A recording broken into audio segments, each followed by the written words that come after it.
IPO attractive ആക്കാൻ വേണ്ടിയിട്ട്, അതായത് ബെറ്റർ റവന്യൂ കാണിക്കണം, മാർജിൻ കാണിക്കണം, പ്രോഫിറ്റ് കാണിക്കണം, നല്ല പ്രസൻറ്റേഷൻ ഉണ്ടാവണം. ഇതിനൊക്കെ വേണ്ടി കമ്പനി എന്ത് ചെയ്യണം? ശരിക്കും പറഞ്ഞാൽ പല കമ്പനികളും, എല്ലാ കമ്പനിയെന്നും ഞാൻ പറയുന്നില്ല, പല കമ്പനിയും അവരുടെ ബാലൻസ് ഷീറ്റിനെ ഡ്രസ്സപ്പ് ചെയ്ത് ശരിക്കും പറഞ്ഞാൽ ഒരു ഫിനാൻഷ്യൽ എഞ്ചിനീയറിംഗ് നടത്തുന്നു എന്നുള്ളതാണ് നമുക്ക് മനസ്സിലാവുന്ന ഒരു കാര്യം. അതായത് കോസ്മെറ്റിക് ആയിട്ടുള്ള മേക്കപ്പ്, അബ്സല്യൂട്ട്ലി, അത് യാതൊരു സംശയമില്ല. അതായത് IPO വരുന്നതിന് മുമ്പേ ഇപ്പോൾ ഒരു ഉദാഹരണം അർബൻ കമ്പനി എടുക്കാം. അർബൻ കമ്പനി FY24 ലോസ് ആയിരുന്നു 2024. എന്നാൽ പെട്ടെന്ന് തന്നെ 2025 ആയപ്പോഴത്തേക്കും പ്രോഫിറ്റ് 240 കോടിയായി. അത് കഴിഞ്ഞ് IPO എന്ന് പറയുന്നത് ഭയങ്കര രീതിയിൽ എന്താ പറയുക, ഭയങ്കര രസകരമായിട്ട് IPO പ്ലേസ് ചെയ്യുന്നുള്ളൂ. പക്ഷേ ഈ 240 കോടിയിലും 211 കോടിയും ഏതാണ്ട് വൺ ടൈം ഡിഫേർഡ് ടാക്സ് ആണ്. അത് മാറ്റി വെച്ച് കഴിഞ്ഞാൽ ഇവർക്ക് ഏതാണ്ട് 29 കോടിയേ ഇവർക്ക് പ്രോഫിറ്റ് ഉള്ളൂ എന്നുള്ള. അത് കാണിച്ചു കഴിഞ്ഞാൽ നിങ്ങൾ IPOയിലേക്ക് പോയി കഴിഞ്ഞാൽ ഇത്രയും വാല്യൂഷൻ കിട്ടൂല.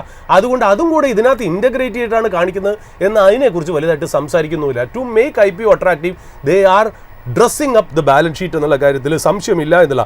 അർബൻ കമ്പനി IPO വന്നത് എനിക്ക് തോന്നുന്നു അർബൻ കമ്പനി എനിക്ക് തോന്നുന്നു സെപ്റ്റംബർ 25 IPO വന്നത് അല്ലേ.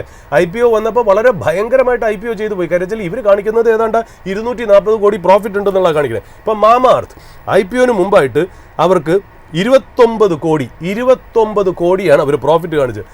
IPO കഴിഞ്ഞപ്പോഴത്തേക്കും 19 കോടി ലോസായി. അതായത് IPOയ്ക്ക് മുമ്പേ ബാലൻസ് ഷീറ്റും പ്രോഫിറ്റ് ആൻഡ് ലോസ് സ്റ്റേറ്റ്മെൻറ്റ് നല്ല ഭംഗിയായിട്ട് കാണിക്കും.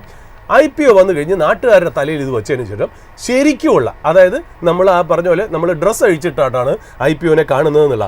ഇതൊരു വലിയൊരു എക്കോ സിസ്റ്റമാണ് ഇത് പ്ലേ ചെയ്യണം എന്നുള്ള. അതായത് വലിയൊരു നരേറ്റീവ് ബിൽഡ് ചെയ്യണം. അതായത് മീഡിയ, യൂട്യൂബ് ആയിട്ടുള്ള എക്സ്പ്ലെയിനേഴ്സ്, ഇൻഫ്ലുവൻസേഴ്സ്, ഫേമസ് പേഴ്സണാലിറ്റി, പിന്നെ ഇൻസ്റ്റാ റീല്, യൂട്യൂബ് റീല്, ഇതൊക്കെ കൊണ്ടുവന്ന് ബിസിനസ് ചാനലുകൾക്കും പിങ്ക് ന്യൂസ് പേപ്പേഴ്സും ഇവർക്കൊക്കെ ഒരുപാട് റവന്യൂ കിട്ടും. IPOൻ്റെ ആഡ് വഴി, കമ്പനിയുടെ ക്യാമ്പയിൻസ് വഴി, സ്പോൺസേർഡ് സെഗ്മെൻറ്റ് വഴി, listing day studio shows, interviews വഴി, ഇങ്ങനത്തെ ഒരു വലിയൊരു PR എക്സസൈസിൽ കൂടിയാണ് ഇത് ചെയ്യുന്നത് എന്നുള്ളതാണ് അതിനകത്ത് രസകരമായിട്ടുള്ള സാധനം.